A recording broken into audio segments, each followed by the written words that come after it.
As you may know, tonight is my last service as the cantorial intern here at B'nai Jeshurun. The last year has been full of growth, challenges, and of course, a lot of music. I've learned so much here about myself, about the role of the cantor, and about this community. One tradition here that I love is that of passing down the Torah from one generation to the next at each B'nai Mitzvah. Grandparents to parents to child, and with the Torah in their arms, the child recites, "I accept this Torah from the hands of those who have come before me. May I be privileged to pass its teachings on to those who will come after me. Beit Yaakov lechu v'nei lecha be'or Adonai. O house of Jacob, come let us promise to live up to the teachings of our faith as together we sing." And then we recite Shema together. Beit Yaakov lechu v'nei lecha be'or Adonai, Isaiah chapter 2, verse 5, has become one of my favorite verses of Tanakh. O house of Jacob, come and let us walk in the light of the Eternal One. Once, while I was leading religious school tefillah, I asked all of the madrichim who remembers this B'nai Mitzvah tradition. And the madrichim stood up and in unison perfectly recited Beit Yaakov lechu v'nei lecha be'or Adonai. So I asked, what does it mean for us to walk in the light of God? And I expected one of the madrichim to answer, but I couldn't help but smile when it was in fact a kindergartner who raised her hand and replied confidently that we should brighten people's days. What does it mean for us to walk in the light of God? That we should brighten people's days. We say that every person has a piece of God, a spark of divinity within us. Each of us has the power to open ourselves up and use that spark to ignite a flame, illuminating the world around us, truly being, in the words of our prophets, a light unto the nations. How simple our brightest teachers can make the most complicated of questions. As one of my favorite 5-year-old teachers states, Lechu v'nei lecha be'or Adonai means that we illuminate the world through brightening people's days. So for all of the light you have given me, I give you this song, Beit Yaakov lechu v'nei lecha be'or Adonai.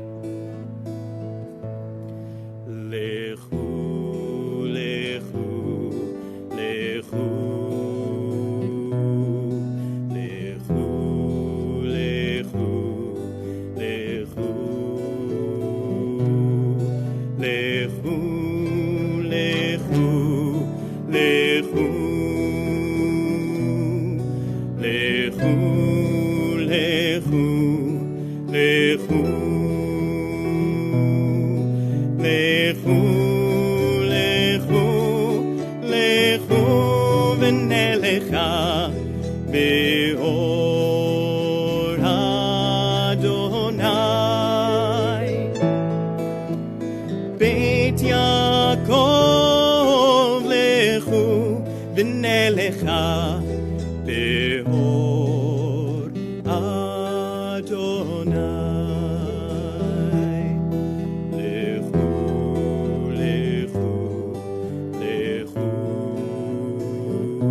It's been said many times that TBJ is a teaching hospital of sorts. in which rabbinic and cantorial interns come through. Some stay for a year or two. Others you basically can't get rid of. But I will say that it's always bittersweet because whenever someone new comes into our community, we grow attached, we find connection, we work very closely together. And then as time goes on, we know it's almost time to say goodbye. So, Gabe, I want to share with you a few words from Cantor Fishbein, who very sadly is sick and can't be with us tonight, but she wanted to send some words that she had shared. Why don't you come up? Gabe, as you continue on your cantorial journey outside the walls of TBJ, we hope that the lessons you have learned here and the experiences we have shared will be a blessing and a buoy. May you be blessed with continued creativity, openness, and growth. May you remember that it is incumbent upon us to continue the work, though we know we will never finish it. The work of tikkun olam, of building community, of creating anew, and of honoring what has been. As you wrestle with what it means to be a Jewish leader in an ever-evolving and unfortunately broken world, may you be strengthened by the texts and melodies of our tradition and by the communities that bring them to life. For as it is written in Pirkei Avot, turn it and turn it and turn it, for everything is in it. As your beautiful melody reminded us all tonight, Lechu v'ne'elcha be'or Adonai, come, let us walk in the light of God. May you be blessed as you go on your way. We are always here for you, cheering you on from Short Hills. We are excited to see what happens next. Chazak, chazak, v'nit chazek.